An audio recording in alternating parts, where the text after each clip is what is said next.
사사기 15장의 말씀입니다. 주여 감사합니다. 구약성경 사사기 15장의 말씀입니다.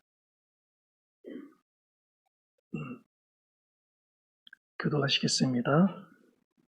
얼마 후 밀 거둘 때에 삼손이 염소 새끼를 가지고 그의 아내에게로 찾아가서 이르되 내가 방에 들어가 내 아내를 보고자 하노라 하니 장인이 들어오지 못하게 하고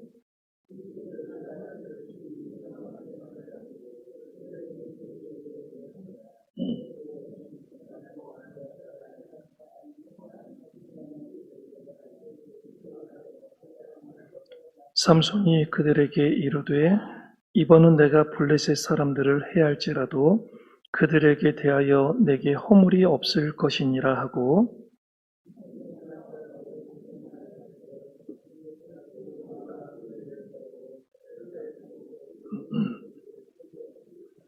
회에 불을 붙이고 그것을 블레셋 사람들의 곡식밭으로 몰아 들여서 곡식단과 아직 배지 아니한 곡식과 포도원과 감람나무들을 사른지라.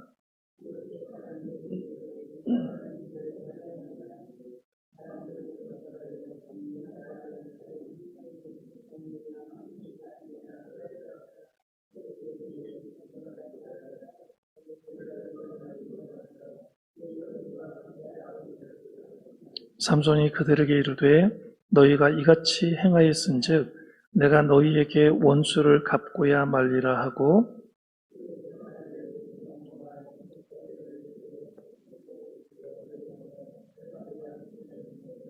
이에 블레셋 사람들이 올라와 유다의 진을 치고 레히에 가득한지라.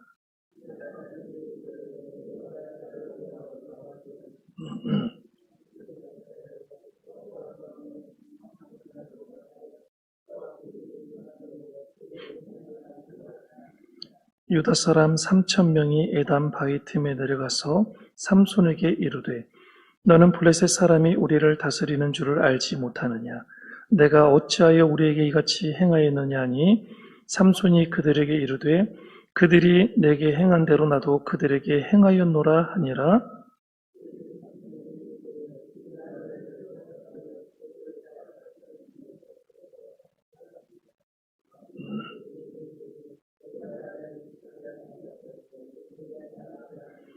그들이 삼손에게 말하여 이르되 아니라 우리가 다만 너를 단단히 결박하여 그들의 손에 넘겨줄 뿐이요 우리가 결단코 너를 죽이지 아니하리라 하고 새 밧줄 둘로 결박하고 바위 틈에서 그를 끌어내니라.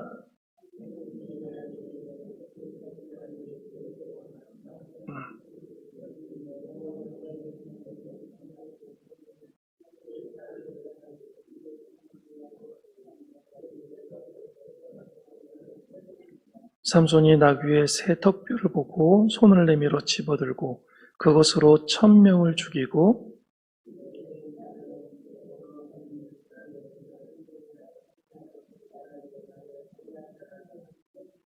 그가 말을 마치고 턱뼈를 자기 손에서 내던지고 그곳을 라맛 레이라 이름하였더라.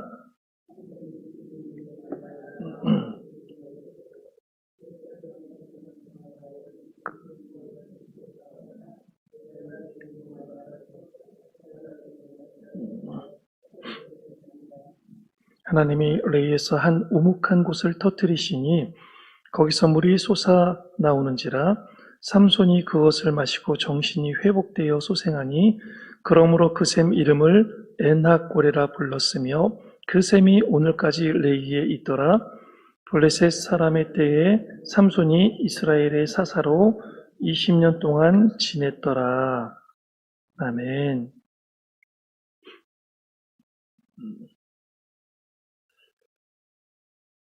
지난 2018년 1월에 영국의 당시 총리였던 메이 총리는 크라우치 시민사회 장관을 지냈습니다. 근데 그 메이 총리에게 그 한 가지 직함을 더 이렇게 주어서 겸직을 하겠는데 그 하나 더 준 직함이 뭐였냐면 외로움 장관이다라는 직함을 나라에서 이렇게 명령을 했습니다. 고독부 장관이다라는 그런 직함을 겸직을 하게 했다고 합니다. 영국의 16세 이상 인구 중에 21%가 외로움을 항상 또는 아주 자주 느낀다라고 답했기 때문입니다. 같은 해 4월에 우리나라에서도 여론조사 기관인 한국 리서치를 통하여 외로움을 느끼는 빈도가 어느 정도인지 1000명을 대상으로 우리나라에서도 조사를 했습니다. 그랬더니 26%의 우리나라 국민이 거의 항상 혹은 아주 자주 외로움을 느낀다라고 대답을 했습니다. 그러니 실은 영국보다 그 당시에도 우리나라 사람들이 훨씬 더 외롭고 또 마음에 울적함을 많이 느끼는 사람들이 더 많았다라는 것을 이렇게 조사를 통해서 알 수 있는 대목입니다. 우리가 만나는 4명 중에 1명은 항상 혹은 아주 자주 외로움을 느끼는 사람입니다. 혹시 나는 신앙생활을 하고 있으면서도 혼자 있을 때 갑자기 자기도 모르게 외로움이 엄습해오는 그런 경험들을 하고 있지는 않는지 우리는 우리 스스로를 한번 돌아보고 점검을 한번 해볼 필요가 있다라는 그런 사실입니다. 오늘 본문 속의 삼손 역시 외로운 싸움을 이어가고 있는 사람입니다. 자신의 아내를 다시 만나러 갔지만 장인이 자신의 아내를 다른 사람에게 주어버렸습니다. 이러한 사실을 이유로 삼손은 여우들을 이용하여 블레셋 사람들의 밭을 불태워 버렸습니다. 블레셋 사람들은 화가 나서 삼손의 아내와 장인의 생명을 빼앗아 버립니다. 삼손이 자신의 아내와 장인을 해친 블레셋 사람들에게 복수하고 에담 바위 틈에 머물렀습니다. 삼손은 사사로서 하나님께서 주신 사명에 따라 홀로 블레셋 사람들과 싸웠습니다. 그런데 동족인 유다 지파 사람들은 블레셋 사람들이 자신들을 괴롭힌다는 이유로 삼손을 잡아서 블레셋에게 넘겨주고 있는 내용이 오늘 15장에 나오고 있습니다. 같은 동족이 자기 동족을 위해서 싸웠던 그 삼손을 잡아서 다른 민족에게 팔아넘기고 있는 사실을 우리는 확인하고 있다는 것입니다. 오늘 13절 말씀을 우리가 다시 한 번만 함께 읽어보도록 하겠습니다. 13절입니다. 시작.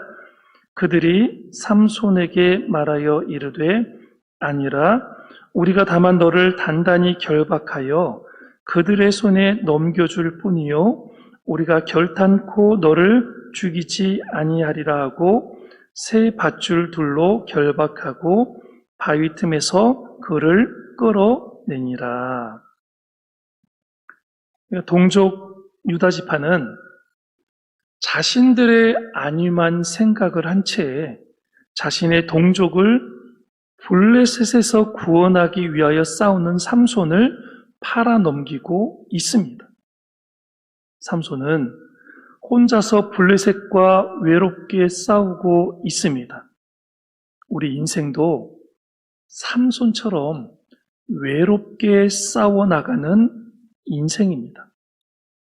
왜 인생은 외로운 싸움을 해야 하는 것입니까? 왜 사람은 혼자서 싸워야만 합니까? 사람은 모두 자기 자신만을 위해 살아가야만 하기 때문입니다. 자신의 문제도 해결하지 못하는 연약한 존재이기 때문입니다. 그래서 다른 사람을 돌아볼 여유가 없습니다. 내 코가 석자인데 누가 누구를 돌아보고 위로하고 도울 수 있겠습니까? 따라서 세상 그 어떤 사람도 다른 사람들의 외로움을 위로할 수가 없습니다. 자기 자신도 위로할 수가 없는 연약한 존재가 우리 스스로이기 때문입니다. 우리 자신을 돌아보면 우리 안에 있는 외로움도 제대로 처리하지 못하고 엄습해오는 외로움 앞에 무릎을 털썩 꿇고 굴복하고 굴종하고 그 외로움에 몸을 맡기고 살아가는 연약한 존재인데, 우리가 어떻게 다른 사람의 외로움을 위해서 싸워주고 그 사람의 외로움을 위로할 수 있겠냐는 말씀입니다. 하란 땅에서 고향으로 돌아오던 야곱은 4명의 아내와 11명의 아들들, 그리고 많은 종들과 가축들과 함께 있었습니다. 하지만 야복강에서 하나님과 씨름을 할 때에는 철저히 혼자였습니다. 형과의 만남에 대한 두려움과 가정을 책임져야만 하는 야곱은 무거운 마음을 가지고 홀로 야복강에 남게 되었습니다. 그는 하란에서부터 많은 가족들과 종들과 함께 왔었지만 정작 가장 중요한 순간에는 홀로 남겨졌었다라는 사실입니다. 2000년 전 이 땅에서 예수님께서 복음을 전하시며 사역하실 때 예수님 주위에는 우리가 잘 알다시피 그림자처럼 따라다니던 12명의 제자들이 있었습니다. 가는 곳마다 수많은 사람들이 환호하며 예수님을 반겼습니다. 잘 될 때는 사람들이 따라다녔었지만 예수님이 겟세마네 동산에서 붙잡히실 때에는 제자들까지 모두 도망가 버리고 혼자 남겨지셨습니다. 우리 주님께서는 십자가의 길을 홀로 걸어가셨습니다. 야곱도 그렇고요. 우리 주 예수 그리스도인 주님께서도 결국 홀로 남겨졌었습니다. 아무도 주위에 없었습니다.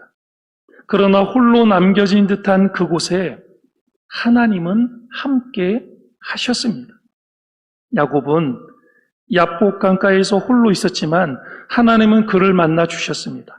비록 씨름의 장면으로 묘사되었지만 지금의 씨름 경기가 아니라 그만큼 온몸에 땀을 흘리고 엄청난 힘을 쓰는 기도를 말한 것이지요. 이와 같은 이 씨름과 같은 기도로 말미암아 결국 하나님은 야곱을 축복해 주셨습니다. 또 우리 주 예수 그리스도께서도 붙잡히실 때 혼자 남으신 것과 같았지만 하나님은 여전히 예수님과 함께 하셨습니다. 그리고 자신의 독생자가 십자가를 지시는 과정을 모두 지켜보셨고 독생자의 죽으심을 통하여 인류를 구원해 주셨다라는 사실입니다. 한순간도 아버지 하나님은 독생자 예수 그리스도를 떠나지 않으셨습니다. 블레셋 사람들과의 싸움을 마친 후 지쳐 홀로 남겨진 듯한 삼손은 하나님께 부르짖었습니다. 여전히 싸울 때도 혼자였고 지쳐 쓰러져 있을 때도 혼자였습니다. 그렇게 외롭게 혼자 있었던 삼손이 하나님께 부르짖었습니다. 그리고 홀로 남겨진 삼손을 항상 보고 계셨던 하나님은 그렇게 부르짖는 삼손에게 즉시 응답을 해 주셨습니다. 오늘 19절 말씀을 우리가 다시 한 번만 읽어볼까요? 하나님이 레이에서 한 오목한 곳을 터뜨리시니 거기서 물이 솟아나오는지라. 삼손이 그것을 마시고 정신이 회복되어 소생하니 그러므로 그 샘 이름을 에낙고레라 불렀으며 그 샘이 오늘까지 레이에 있더라. 아멘. 엔학고레를 통하여 하나님께서는 삼손과 함께 하셨음을 증명을 하셨습니다. 하나님은 처음부터 삼손과 함께 하셨으며 삼손이 외롭고 곤란한 상황 속에서 하나님을 찾았을 때 즉시 응답해 주셨다라는 사실입니다. 아무도 내 옆에 없어서 홀로 남겨진 것 같은 외로움이 들고 삶의 고통으로 인하여 기력이 남아있지 않는 순간이라도 변함없는 한 가지 사실이 있다면 그것은 바로 하나님이 나와 함께 하신다라는 사실입니다. 하나님은 절대 우리를 버리지 않으시고 우리를 떠나지 않으시고 우리와 함께 하시는 살아계신 하나님이신 줄로 믿습니다. 오늘도 나와 함께 하시는 하나님을 붙들고 살아나가는 우리가 되기를 진심으로 바랍니다. 외롭고 힘들 때마다 살아계신 하나님을 찾으시고 병들고 아플 때마다 내가 기도하면 즉시 응답해 주시는 살아계신 하나님이 계심을 기억하시고 하나님 앞에 기도하심으로 외로움을 떨쳐내시고 고난을 떨쳐내시고 질병을 떨쳐내시는 믿음의 장부들이 되시기를 주의 이름으로 부탁을 드립니다. 기도하시겠습니다.